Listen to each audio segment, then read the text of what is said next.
Hey, Nick here with Be Complete Athletics, and I just wanted to talk a little bit about rotational style pitching versus some of the pitching styles that you may see out there or hear out there.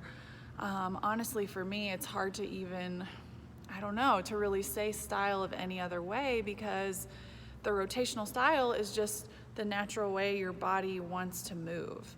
When I was growing up pitching, a lot of pitchers out there that I'm friends with, that I talk with and consult with, they were taught when we were younger, keep your hips open at release, keep your hips out of the way, so you've got to really hold them back and let the arm come through to clear it at the release point.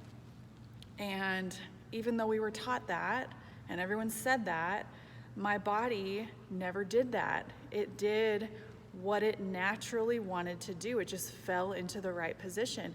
Certain people's bodies will do that easier than others. There are other kiddos out there that I work with, or pitchers that I see, that will really work hard to keep those hips back and do exactly what they're told. But unfortunately, as those pitchers get older, you'll see a lot of injuries. Injuries at the knee, and that kind of travels up to the hips, can even go into the spine some.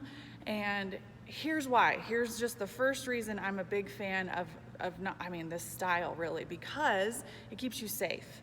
So old school style, I say old school because it was taught when I was pitching, and that was like a long time ago. I don't even like to say how long, but anyways. When you stride, that sort of style, pitchers are told to get open, right? So their stride foot is just like this, even more so. I've seen it even more, right? So when you are 11 years old and, barely weigh 80 pounds, not throwing close to 50 or even 45, that's not gonna be a big deal, really, right? But when you get older, you start weighing more, you have more muscle mass, you're driving off harder, and you're throwing a lot harder. Striding with a foot that is like this at 90 degrees and driving through it, that is gonna hurt. You may even see some serious injuries from that. Also, the other side of this is it leaves your hips out of the equation. It keeps you from really developing as much power as possible from a good internal rotation with that hip. So what I mean by that is, if you stride, and your toes can show you a lot of what your hips do. I wouldn't say that they are necessarily like exactly what your hips are doing, but it can kind of give you an idea of where they want to go, right? So when we stride, if I can get a foot straight at the catcher, this hip wants to move in and rotate before my arm comes through. And that is what we want. The arm slot that's safe is right here on the outside of your hip. It's meaty, it's soft. If you brush by, it's not gonna hurt anything. We wanna brush by as close as possible right here, right?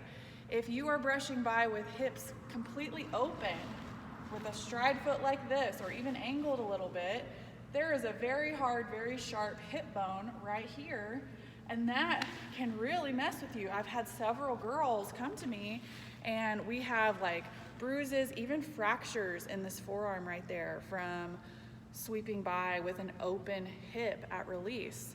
So that's another place where you can be safer and make sure that you're throwing for a really long time, as hard as you want to, as hard as you possibly can, without getting hurt, without getting injured. The other side of this is our hips. That's the biggest joint in your body, the strongest joint, attached to the strongest muscles, right? It's a big part of your core as well. Every other motion, overhand throwing, even like kicking a soccer ball or a golf swing or a softball swing, baseball swing, starts with the hips, right? Soccer swing, we come in like this, or soccer swing, soccer kick. Hips drive first, then we kick the ball, right? Overhand, we're here, hips come first, then our upper half goes. So why would pitching be any different?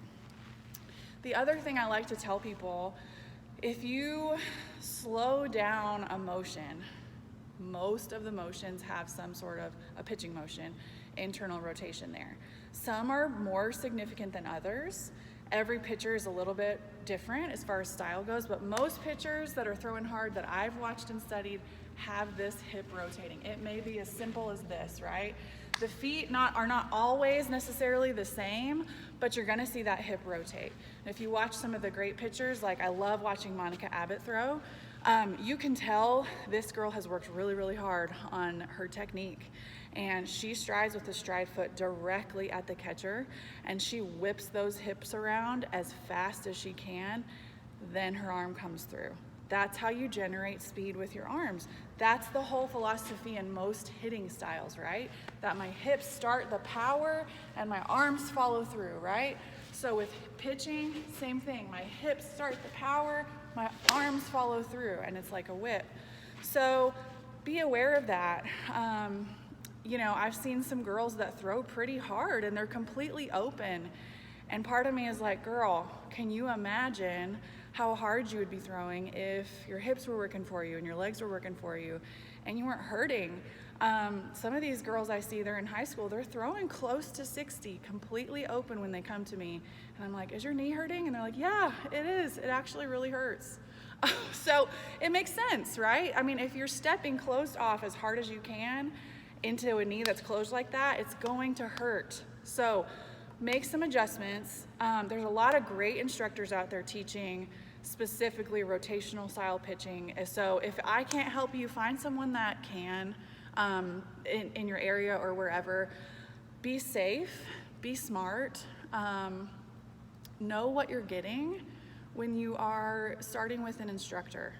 There's just more information out there now. So information is power, and know what you're trying to do, know your goals and all of that. So reach out to us, reach out to me if I can help.